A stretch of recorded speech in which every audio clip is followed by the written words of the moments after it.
Et salut à tous les amis, c'est CryptoPartage, c'est un plaisir de vous retrouver pour cette vidéo spéciale du dimanche 4 avril 2021.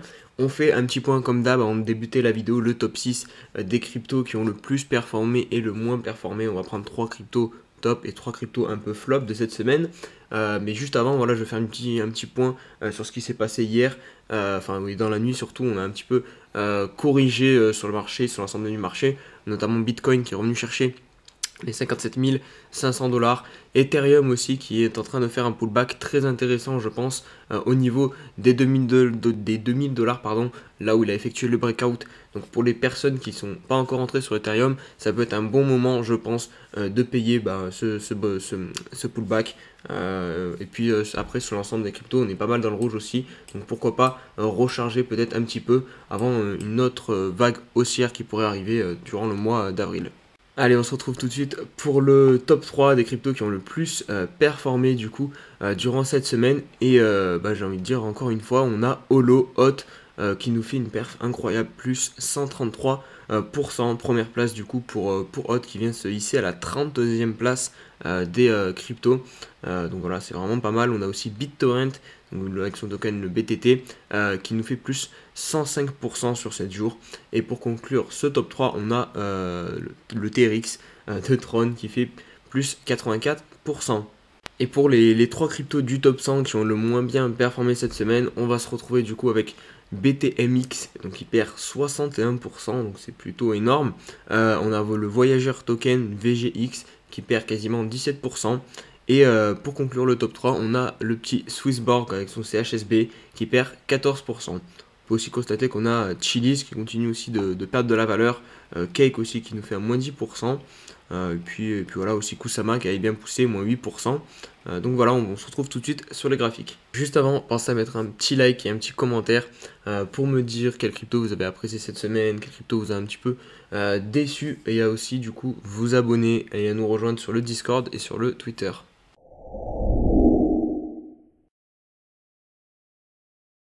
Allez, on va débuter avec la crypto qui a le plus performé dans le top 100, donc c'est tout simplement HOLO. Et je sais que ça a fait plaisir à pas mal de monde celle-ci parce qu'il y avait beaucoup de personnes positionnées dessus. Je voyais ça dans les commentaires et aussi sur le Discord. Donc voilà, une belle semaine encore de hausse pour HoloChain. Maintenant, voilà, la question va être est-ce qu'on peut se positionner dessus pour tous les retardataires. Évidemment, je pense que vous devinez ma réponse, ça va être non, puisque voilà, on a un RSI à 95, c'est énorme si on se met en daily.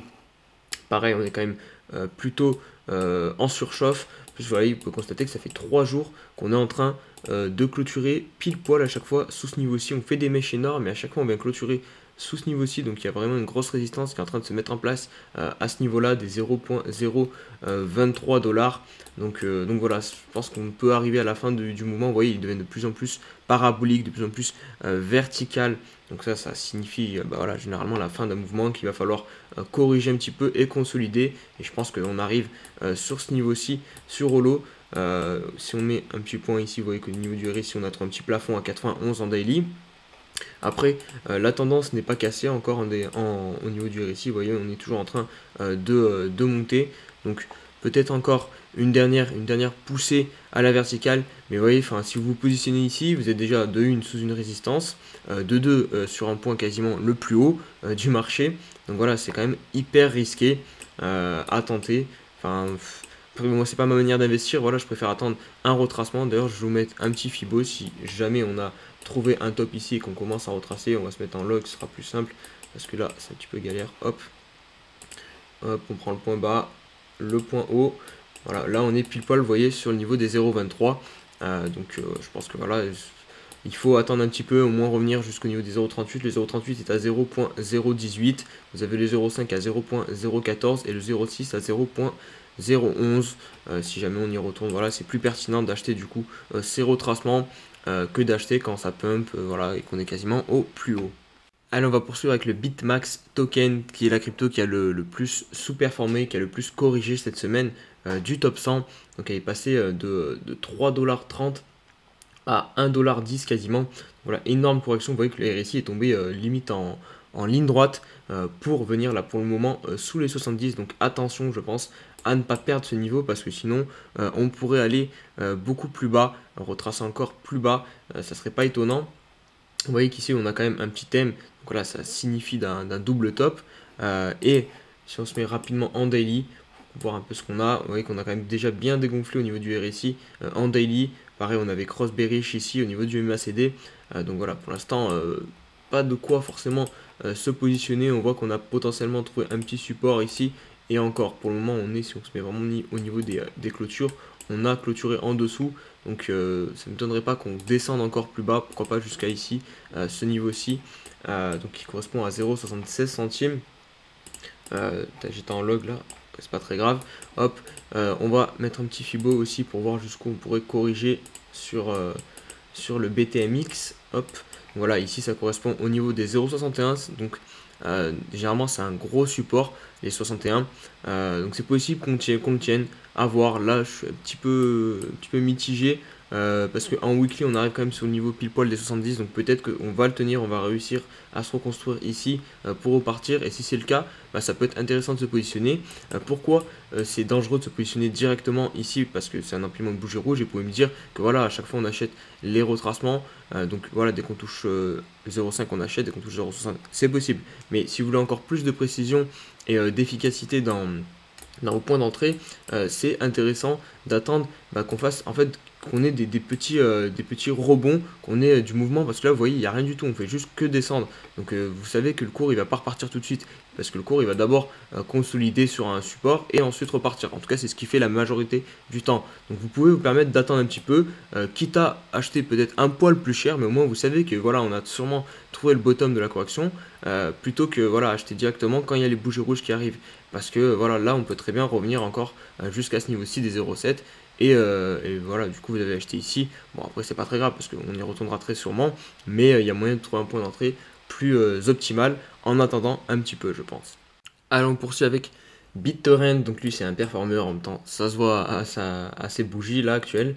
Donc on est très très haut en weekly, vous voyez, on a un RSI à 92. Donc pareil, ça va être compliqué de vous conseiller de rentrer sur ça. Pareil, là si on se met en daily, on est sur des niveaux très hauts au niveau du RSI.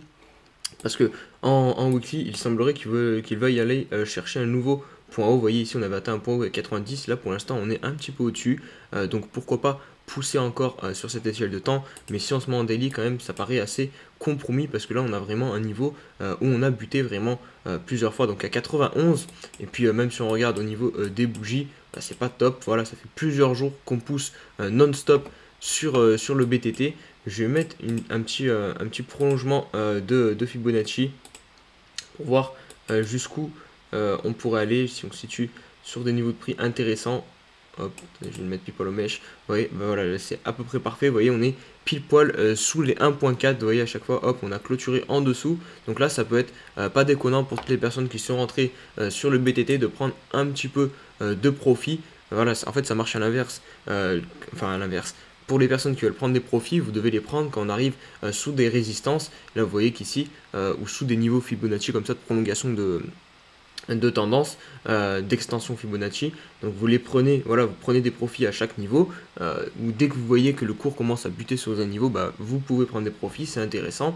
Par contre, à l'inverse, quand on est sur des supports, bah, c'est des endroits où on est censé acheter une crypto. Donc voilà, là ce serait plutôt un moment pour vendre et sûrement pas pour se positionner, parce que voilà, comme je vous le dis, il n'y a pas, enfin il n'y a rien là, on est en train d'exploser, et à tout moment on va corriger et consolider sur le BTT. Allez, on se retrouve sur la crypto Voyager, du coup qui a très bien performé ici, hein, vous voyez 8$. Mais ce qui est vraiment impressionnant avec cette crypto, c'est qu'en 2017 elle coûtait 15 au niveau du pump, du gros bull run. Et derrière, elle a corrigé, mais elle est venue corriger jusqu'à quasiment 10 centimes, enfin, même plus bas, il me semble même. Donc vraiment, là, il y a eu un gros pump. Elle a vraiment repris beaucoup de valeur pour venir chercher les 8$. Donc si vous avez réussi à payer cette zone d'accumulation, bah, bravo à vous. Vous devez être plutôt content là. Bon, là, elle corrige quand même pas mal, hein. Elle est passée de 8$ à 4$, donc plus de moins 50%. Bon, après pour ce qui est de l'analyse l'analyse purement fondamentale, pas fondamentale, pardon, technique, on est pour l'instant, on trouve une réaction sur ce niveau de prix là à 3,74$. Vous voyez que là, on a un weekly et on a deux mèches qui ont pile poil touché ce niveau-ci. Donc ça semble être un bon niveau de support. On se met un log pour mettre un petit fibo, voir à quoi ça correspond. Hop, hop. Alors on est pile poil sur les 0,5. Vous voyez la clôture là, elle est en train de s'effectuer pile poil sur le niveau des 0,5. Donc pour le moment, on n'est pas venu jusqu'au 0,61, même avec la mèche, on a juste méché un poil dessous les 0,5. Donc pour l'instant, c'est les 0,5 qui nous font office de support. Donc ça peut être intéressant. On va voir si on va réussir à construire dessus sur ce support pour repartir, comme je vous ai expliqué dans la crypto précédente, enfin même l'autre crypto, où je vous ai dit il faut attendre un petit peu qu'on consolide dessus et hop. Là on repart, donc ça peut être intéressant de se positionner quand vous voyez qu'on commence à se stabiliser sur un niveau de prix. Et pour finir, je vais faire un petit point sur les récits rapidement. Donc ici on a eu un double top, même pas, on a eu une espèce de W en fait, un W piégeur du coup, hop, et par la suite on s'est enfoncé. Donc voilà, est-ce qu'on a un petit support qu'on pourrait venir travailler sur le récit, pourquoi pas ici, ou du coup ici aussi, hop. C'était une ancienne résistance, donc là ça pourrait faire office de support pour Voyager.